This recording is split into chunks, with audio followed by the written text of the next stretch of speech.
Девушка по имени Криси, выйдя во двор и окинув взглядом свои владения, вдруг заметила на дне детского бассейна что-то шевелящееся и пытающееся выбраться наружу. Она подошла поближе к маленькому водоему и обнаружила в нем маленького зверька. Сначала было непонятно, что это за животное, но при ближайшем рассмотрении Криси выяснила, что перед нею крошечный бурундук.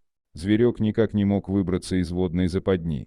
Вероятно, он выбился из сил, так как не сопротивлялся.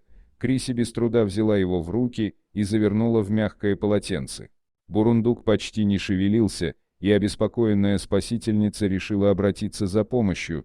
Она позвонила в местную службу защиты животных, чтобы спросить, как быть с найденышем, который получил кличку Чипи. Специалисты службы порекомендовали поместить бурундука в безопасное и теплое место коробку, застеленную полотенцем.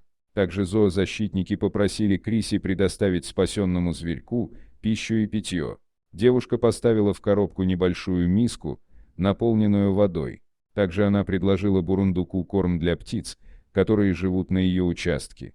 Другой подходящей еды не нашлось. Специалисты уверили Криси, что все будет в порядке. Они рассказали, что бурундук наверняка пребывает в состоянии шока, из которого вскоре начнет выходить. Так и произошло. Сначала Чипи практически не подавал признаков жизни, но потом он попытался встать и сильно задрожал. А чуть позже зверек смог перемещаться по коробке и добрался до емкости с водой, откуда сделал несколько глотков. Это было хорошим знаком. Бурундук оправился от перенесенного потрясения, а спустя еще некоторое время поел. Криси оставила коробку со своим новым, пушистым знакомым рядом с открытым окном, чтобы Чипи смог беспрепятственно покинуть временное пристанище и отправиться в свой родной дом на природу. И он сделал именно так. Но спасенный неравнодушной девушкой бурундук не спешил покидать двор. Он решил остаться рядом со своей спасительницей и вырыл небольшую нору около ее дома. Также он периодически забирается на дерево и словно наблюдает за Криси. А она считает, что Чипи понимает, что остался жив благодаря ей.